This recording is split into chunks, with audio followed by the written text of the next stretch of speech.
Welcome to this explainer. I am absolutely thrilled you're joining us today as we unpack the real architecture of credible influence. Before we even jump in, just think about how incredibly hard it is to actually get a message across these days. Right? We are literally swimming in a sea of noise, and frankly, people's skepticism is at an all-time high. Breaking through all that chatter isn't just about speaking louder, it's about speaking smarter. Okay, let's dive into this, because the source material we're analyzing today reveals something genuinely fascinating about how to cut through that noise.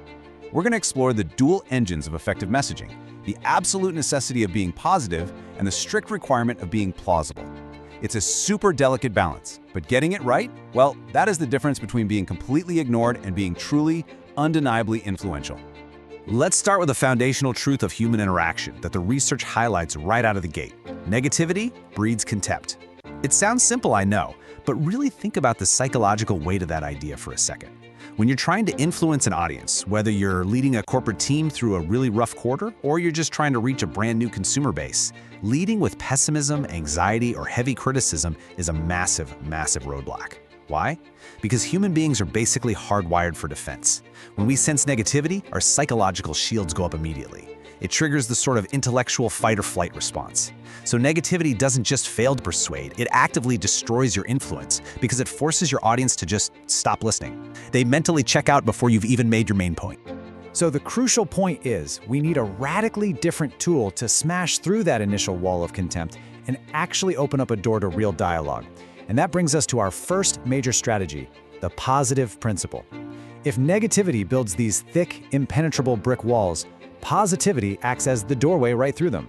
But wait, what the data reveals here is actually really intriguing. Before you write this off as just, plastering on a fake smile, ignoring your problems and hoping for the best, we need to carefully define what positive actually means in the realm of credible influence. It turns out it requires much more rigorous strategy than just being in a good mood. It's a highly active, calculated communication tactic. And this brilliantly illustrates the distinction. Think of the worst corporate apology you've ever heard. You know the kind, that tone-deaf, everything is totally fine messaging when a company is clearly in full-blown crisis mode. That is what we call Pollyanna optimism. It's blind, it's naive, and it pretends problems just don't exist. Let's be honest, that is the absolute fastest way to kill trust. If you ignore reality, your audience writes you off as completely out of touch. The alternative, true, credible positivity, is what the research calls being forward-looking. This means you openly acknowledge the current messy situation, but you focus all your communicative energy on future possibilities and actionable paths forward. It's about identifying the possible route. For instance, if a project fails, a Pollyanna says, "Oh, it was a great learning experience, we're doing perfectly." Actually, scratch that. It's more like they say, "What failure? Everything is awesome." But a forward-looking communicator, they say, "Look, we missed the mark on the rollout, but our core technology is solid, and here is exactly how we leverage that root strength next quarter." See the difference? It's incredibly practical, and it points the audience in a highly productive direction. So how do we actually apply this practical, forward-looking positivity in real time? Well, it all comes down to managing consumer response. Though honestly, you can apply this to literally any audience, from a massive stadium to a one-on-one meeting with your boss. Think of audience receptiveness like a meter on a dashboard.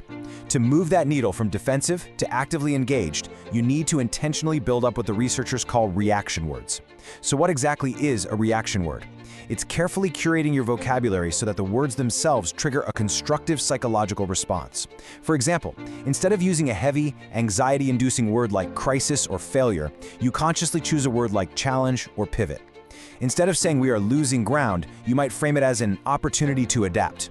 You're basically mapping out the exact emotional response you want from your audience, and you build your messaging around those specific reaction words that will inevitably spark that forward-looking momentum. It's a real game changer.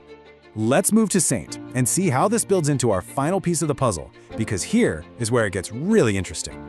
Positivity alone, even when it is expertly forward-looking and packed with great reaction words, just isn't enough. It's kind of like a hot air balloon, right? Positivity gives your message incredible lift, but without a solid tether, it risks floating entirely away from reality. We need a concept that grounds that balloon. We need what this research defines as the ultimate secret weapon of credible communication to act as our anchor. Now, what's really interesting about this concept is that the anchor we're talking about is plausible. Plausibility is the new influence word to apply in your credible communication.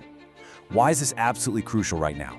Because modern audiences are incredibly smart and our collective fake radar is more sensitive than ever. We've all been sold empty promises, right? If a forward-looking, highly positive message seems fundamentally impossible, if it lacks that tether to reality, it immediately registers as just another empty sales pitch rather than a genuine solution. By ensuring your forward-looking path is highly plausible, meaning it is fundamentally believable, reasonable, and logically sound, you elevate your message from merely optimistic to genuinely influential. Plausibility shows your audience you've actually done the math.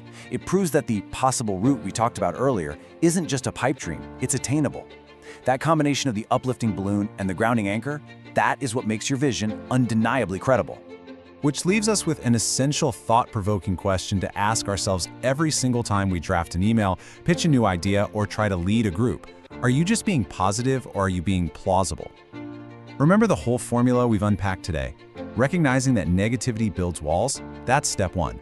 Finding that forward-looking route and moving the needle with intentional reaction words, that's step two. But grounding that entire vision in absolute, undeniable plausibility, that is what ultimately cements your credibility. When you master this delicate balance, you stop being just another voice adding to the noise, and you become a true influencer in your field. So take a hard look at your own communication habits today and challenge yourself to master the art of the plausible. Thanks so much for joining me on this explainer, and as always, keep learning.